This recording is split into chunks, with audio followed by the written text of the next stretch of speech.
Welkom by hoofstuk 6 van Ontdek 201 Vennootskap.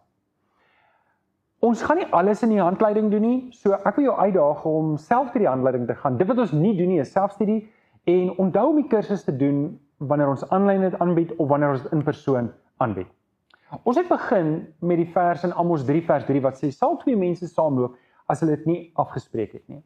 En hierdie is belangrik, vir my en jou om 'n pad saam te stap, moet ons die pad vooraf afspreek. En in my hart is dit, ek wil jou graag bedien.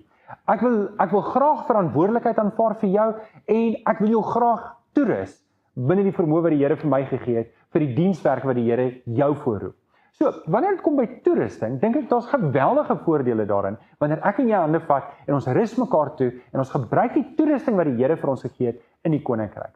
Wanneer ons Efesiërs 4 vers 12 tot 16 lees ons 3 belangrike voordele vir hierdie toerusting. Natuurlik, eerstens is eenheid, ons word saamgesit in eenheid, ons is een span, ons werk saam, ons geloof word versterk en ons kennis word verdiep. En hierdie is saam een groot voordeel.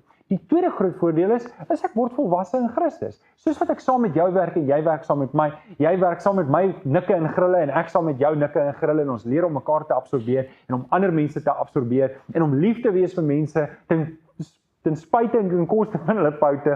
So groei ek en word ek meer en meer soos Jesus.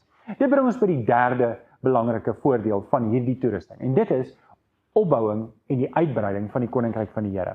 Natuurlik binne in die gemeente. Onthou nie, die Here het self gekies om die liggaam te gebruik om die evangelie in hierdie wêreld uit te dra.